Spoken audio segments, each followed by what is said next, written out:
Good morning and happy Thanksgiving. It is Thursday, November 23rd, 2023.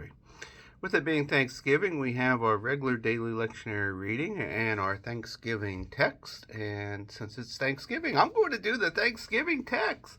Thanksgiving Day, USA, Year A, November 23rd, 2023.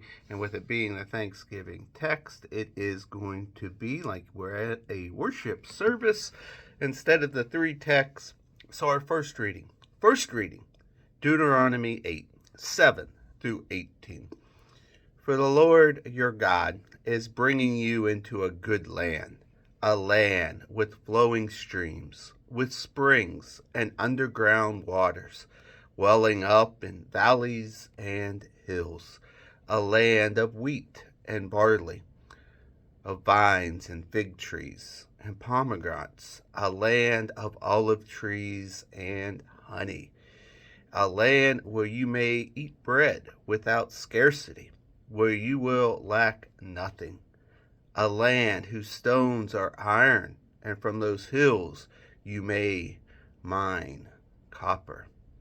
You shall eat your fill and bless the Lord your God for the good land that he has given you. Take care that you do not forget the Lord your God by failing to keep his commandments, his ordinances, his statute, which I am commanding you today. When you have eaten your fill and have built fine houses and live in them, and when your herd and flocks have multiplied, and your silver and gold is multiplied, and all that you have is multiplied, then do not exalt yourself, forgetting the Lord your God, who brought you out of the land of Egypt, out of the house of slavery, who led you through the great and terrible wilderness and arid wasteland with poisonous snakes and scorpions. He made water flow from you, from flint rock, and fed you in the wilderness with manna that your ancestors did not know, to humble you and to test you, and to the end to do you good. Do not say to yourself, my power and the might of my own hand have gotten me this wealth.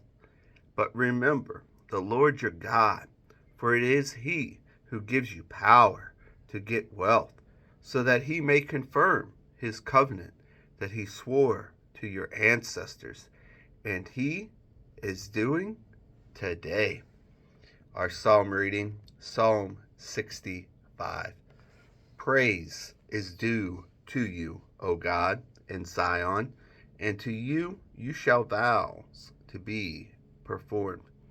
O you who answer prayer, to you all flesh shall come. When deeds of iniquity overwhelm us, you forgave our transgression. Happy are those whom you choose and bring near to live in your courts. We shall be satisfied with the goodness of your house, your holy temple. By awesome deeds you answer us with deliverance. O God of your salvation, you are the hope of all ends of the earth and of the farthest seas. By your strength you establish the mountains. You are girded with might. Your silence the roaring of the sea, the roaring of the waves, or the tumult of the people. Those who live at the earth's farthest bounds are awed by your signs. You make the gateway of the morning and the evening shout for joy. You visit the earth and water it. You greatly enrich it. The river of God is full of water. You provide the people with grain, for you have prepared it. You water its furrows abundantly, setting its ridges, softening it with showers, and blessing its growth. You crown the year with your bounty. Your wagon tracks overflow with riches. The pastures of the wilderness overflow. The hills gird themselves with joy. The meadows clothe themselves with flocks. The valleys deck themselves with grain. They shout and sing together for joy. The second reading is 2 Corinthians chapter 9, verses 6 through 15.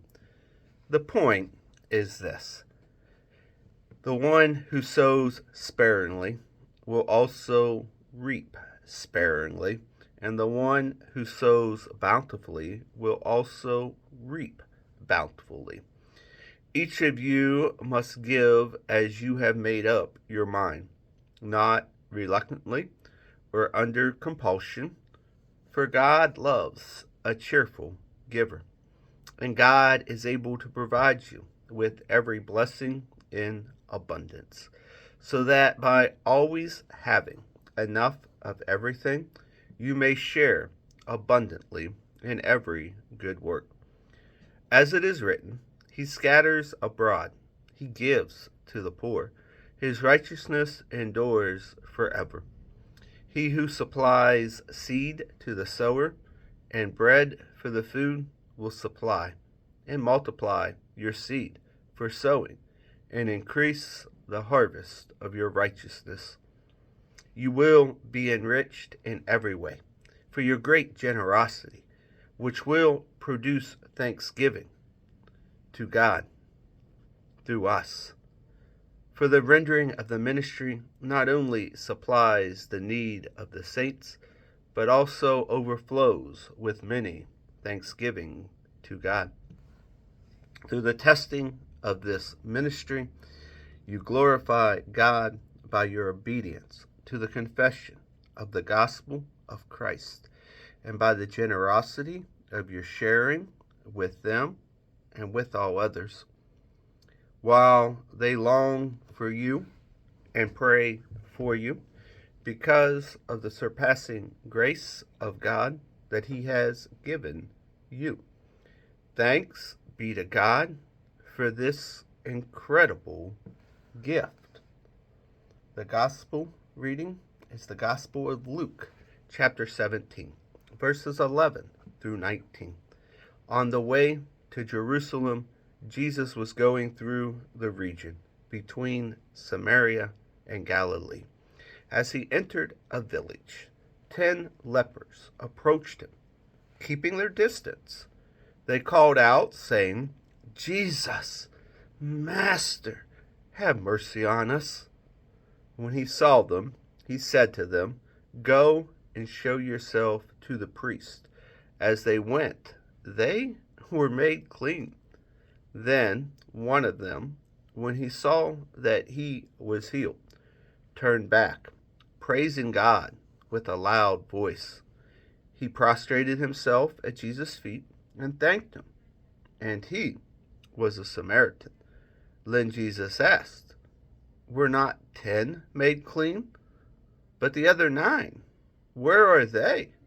Was none of them found to return and give praise to God except this foreigner?"